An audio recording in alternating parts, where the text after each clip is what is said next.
Her ailenin evinde afiyetle tüketilen, herkesçe sevilen leziz bir yiyecek, mercimek. İster çorbası, ister yemeği, ister köftesi. O kadar yaygın ki insan merak ediyor bunu nasıl başardı diye. Tarih sahnesinde yerini nasıl aldığını öğrenmeye var mısınız? Önce etimolojik köken diyelim. Kelime kökeni Farsça sözcük olan mardumak yani göz bebeği lens sözcüğüyle eş kökenlidir. Latince lens, lenticulus yine mercimek içinde kullanılmaktadır. Buradan gerek Farsça'da gerek Latince'de göz bebeğinden yani lensten bahsederken asli anlamın mercimek olduğu anlaşılıyor. Botanikle ilgili yapılan arkeolojik kazılar mercimeğin dünyanın en eski kültüre alınan bitkilerinden biri olduğunu göstermektedir. Milattan önce 10.500 yıllarına ait kazı çalışmalarında Suriye'de yabani mercimek bitkisinin örneklerine rastlanırken milattan önce 9000 yılları Neolitik dönem verilerinden mercimeğin Türkiye, Suriye, Irak, Filistin, Ürdün ve İran coğrafyalarında iz bıraktığı anlaşılmaktadır. Mısır'da 1085 yıllarında mercimek tarımı ve ticaretinden söz edilmektedir. Mercimek Amerika kıtasına ise 1916 yılında girmiş, önemi artan bir baklagil olmuştur. Şimdi hep beraber arkeolojik bir çalışma sonucu ortaya çıkan mercimeğin kökenine dair en etkileyici buluşlardan birinde antik bir yolculuğa çıkalım. En sevdiğimiz şey. Gurgaçiya'da yapılan kazı çalışmaları, eş direktörler Profesör David Wengrow ve Profesör Robert Carter ile yürüttükleri bir projedir. Ve mercimeğin toplumsal sistemlerle bağlantısını dahi ortaya çıkarmıştır. Bronz çağında kentleşme üzerine uzmanlaşmış bir arkeolog olan Mary Shepperson'ın bizlere anlattığına göre, Irak'ta Gurgaçiya'daki mercimekler toplumsal dönüşümün ipuçlarına dair veriler sunuyor ve burada yapılan kazı çalışmaları M.Ö. 4400 yıllarına dek uzanıyor. Çalışmanın eş direktörü Profesör Robert Carter mevzuyu şu şekilde açıklıyor. Mercimekler giriş holünden dışarı yayılmış gibi duruyordu. Odanın alt kısmının 30 santimi siyah mercimek ile doluydu. Büyük kısımlarınsa hemen hemen tamamı mercimekle dolmuştu. Mercimekler giriş odasına bitişik odalara ve daha öteye yayılmıştı. Muhtemelen bina terk edildikten sonra her odadaki çökeltiler tıpkı içi küçük tohumlarla dolu bir haşhaşlı kek gibi küçük siyah noktalarla dolu bir görünüm kazanmıştı. Meslektaşım ben ile girdiğim iddiadan ötürü biraz Ubeyd mercimeği yedim. Mercimekler tıpkı günümüzün mercimekleri gibi yoğun bir toprak tadındaydı. Kuzey Mezopotamya'da Ubeyd dönemi yaklaşık olarak 1000 yıllık bir zaman aralığını kapsıyor. Bu zaman aralığı ilk şehirlerin doğumu için temellerin atıldığı kritik bir toplumsal dönüşüm dönemini işaret ediyor. Aynı zamanda ortak mülkiyetlerin kalktığı bir dönem, rekabet. Ubeyd döneminde insanlar onları daha büyük kalıcı yerleşim alanları inşa etmeye zorlayacak daha yoğun, yılın tamamına yayılacak şekilde tarım yapmaya başladılar. Kaynakların topluluğun mülkünde olduğu esas olarak eşitlikçi bir toplum yapısına sahip olan kendinden bir önceki Halaf döneminden farklı olarak Ubeyd döneminin sonlarında önemli ölçüde rekabet ve toplumsal tabakalaşma başladığı görülmektedir. Elbette mercimeklerin asıl yararı bize M.Ö. 5. yüzyılda Gurgaçiya'daki yaşam hakkında anlattıklarından ileri geliyordu.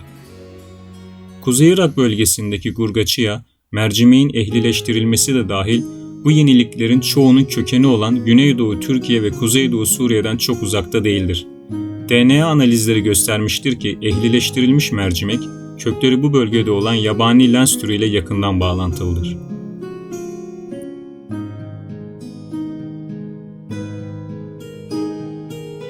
En eski ehlileştirilmiş mercimek, İran'daki Tepe Sabz adlı sit alanında bulunmuştur ve tarihi bizim Gurgaçiya'daki mercimeklerden yaklaşık olarak 1000 yıl öncesine kadar uzanmaktadır.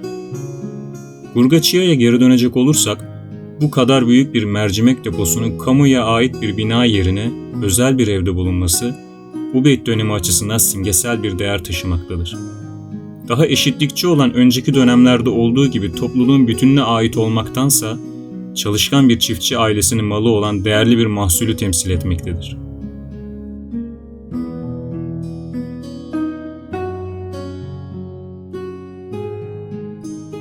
Buraya dikkat!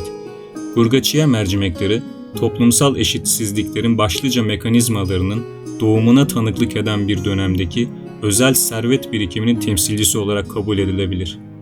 Evet, bu dönemde artık çiftçiler arasında zenginleşme ve rekabet dönemi başlıyor. Evinde fazla mercimeğe sahip olan çiftçi rekabette üstün oluyor. Öncelikle şunu söyleyeyim.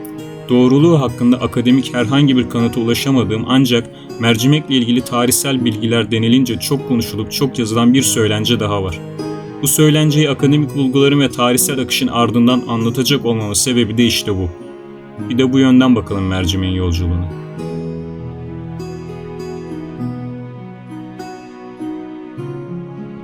Kırmızı mercimeğin yoksul bir çiftçi ailesinin kızı olan Asurlu Akubu tarafından yaklaşık 3900-4000 sene önce keşfedildiği söyleniyor.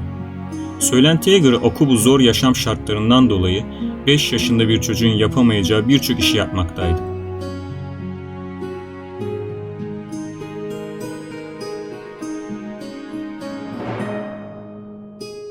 Doğayla iç içe bir yaşam süren Akubu, gördüğü bitkileri topluyor, bu bitkileri kurutuyor ya da çiğ olarak yiyordu.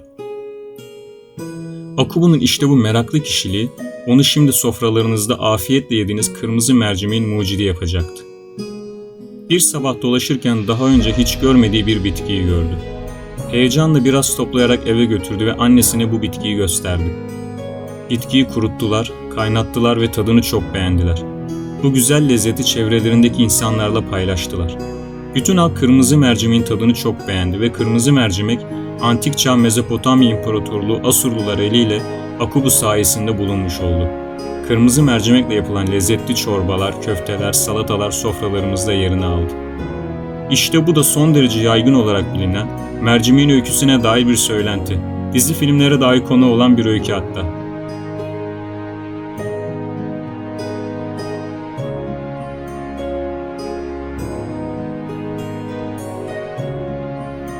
Hem akademik bulgular hem de diğer söylencelerin eşlik ettiği mercimeğin yolculuğunda sıradaki durağımız bize kazandırdıkları.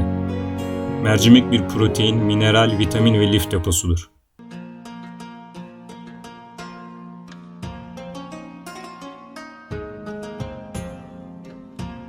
Kanada'da pasta yapımında kullanılmakta olan mercimeği Hintliler kaynatarak ya da bizlerin alışık olmadığı gibi kızartarak farklı sosların içine dahil ederek tüketmektedir. Peki kısaca nasıl yapılır bu mercimek?